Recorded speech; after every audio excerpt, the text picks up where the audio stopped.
maanta waa maalin axada taariikhda bisha November ay tahay 24 aniga wasiirka wasaaradda warfaafinta agaasimaha guud ee wasaaradda agaasimo waaxeedka dalxiiska madaxqaybadka dalxiiska waxaan booqasho ku gudoomiyaha degmada Eyl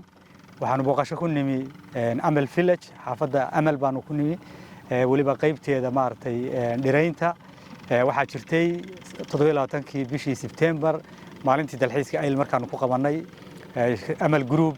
inay ku baaqeen inay dhirayn doonaan xeebta magaalada Eyl oo ay dhir ku beeri doonaan tabarucaadka ay ka geysteen dhiraynta iyo bilicda magaalada Eyl awgeed waan maanta soo booqanay inaanu daba galno mashruuci meesha uu noo marayo waxaan soo booqanay halkii dhirta lagu xanaaneynayay noocyada dhirta yaala ayaa lagu soo wareejiyay Amal Group ama qaybta state ku ay nagu soo wareejiyeen oo ay tuseen dhirtii ay noo diyaariyeen anaguna muxuu ahaayay waa ku qanacnay dhirta maartay tabarucaadka Amal maartay real estate uu u bixiyay inuu ku dhireeyo bilicda xeebta magaalada Eyl waa uga mahad celinaynaa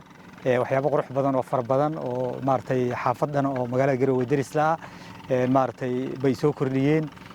horumarkii kale muxuu ahaayay dalxiiska ay kaga qayb qaadanayeen bay sameeyeen oo hormuud ka noqdeen maalgelintii maalinta dalxiiska oo bandhigeedu magaalada Eyl ahaa 27 bishii September bay hormuud ka ahaayeen waxay hormuud ka noqdeen sidoo kale dhiraynta iyo bilicda magaalada xeebeedka Eyl si bilicdeedu maartay dalxiiska in soo jiidasho u yeelato oo ay maartay environment-ga ay wax uga tarto aad iyo aad baan uga mahad celinaynaa sidaad la socotaaniin 27kii bishii 9aad 2024 maalintii dalxiiska oo degmada Eyl shirkaas uu ka dhacay shir ballaaran wasaaradda warfaafinta hormuud weyn ay arintaas maartay u ahayd ayna ka soo qayb galeen bulsho aad u kala gedisan oo dalka iyo dibadiisa oo maartay ka kala tagay waqtigaas ba shirkadda Amal Group waxay degmada Eyl ay ka ballan qaaday maadaama ay tahay magaalo dalxiis in xeebta degmada Eyl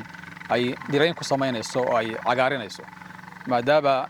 shirkadda Amal Group runtii lagu yaqaano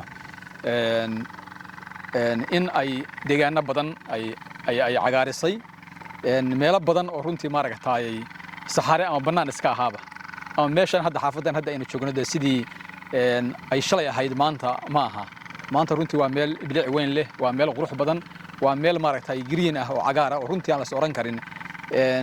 sida tan maaragtay inay maanta ay noqoto marka taas waxayna tusinaysaa dalkeen inuu maaragtay meel kasta la dhirayn karo oo la cagaarin karo aad iyo aad baan shirkadda aan uga mahad celinayaa sida wanaagsan ay noo soo dhaweysay waqtigaas marka degmada shirkaas uu ka dhacayay ayaa Amal Group waxay ballanqaadkaas ay sameysay in xeebta degmada Eyl ay dhowr boqol oo geed ay ku abuurayso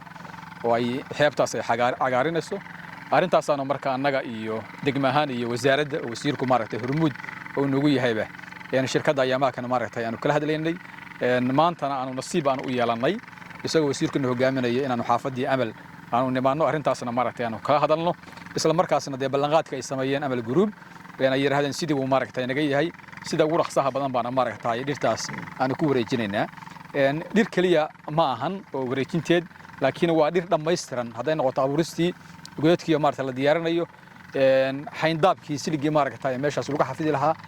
waa boqolaal geed oo dhammaystiran shaqadeedii dhammaan oo markii dhammaan shaqadaas maartay ay dhammaystirtana